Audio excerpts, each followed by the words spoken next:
सत्संग जी प्यार से कहिए धन निरंकार जी। आइए सत्संग जी दास आप सबके बीच में एक छोटा सा भजन लेकर आ रहा है, आशा है परवान कीजिएगा। प्यार से कहिए धन निरंकार जी। आवो ले लो ब्रह्म ज्ञानवा भरम मिट जाए। हो आवो ले लो ब्रह्म ज्ञानवा भरम मिट जाई। गुरु के चरनिया बड़ी रे सुखदाई। गुरु के चरनिया बड़ी रे सुखदाई। हो आवो ले लो ब्रह्म ज्ञानवा, आवो ले लो ब्रह्म ज्ञानवा भरम मिट जाई। हो आवो ले लो ब्रह्म ज्ञानवा भरम मिट जाई। मानव जन्मवा सफल होई जाई।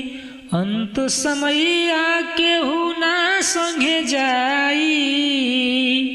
मानव जन्मवा सफल होई जाई। अंत समैया केहू ना साथ जाई।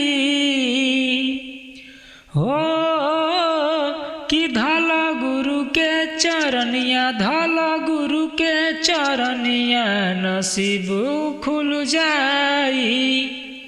आवो ले लो ब्रह्म ज्ञानवा भरम मिट जाई। घट घट के बासी हवन प्रभु अविनाशी। लाख 84 के कटिहन है फांसी।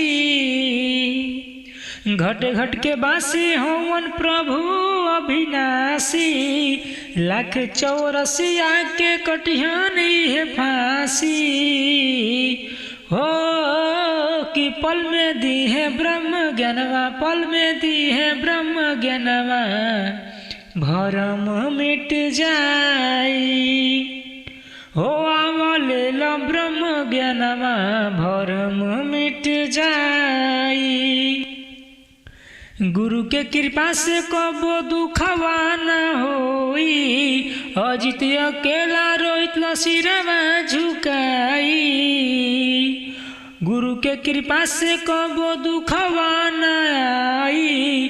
अजित अकेला रोहित लो सिरवा झुकाई।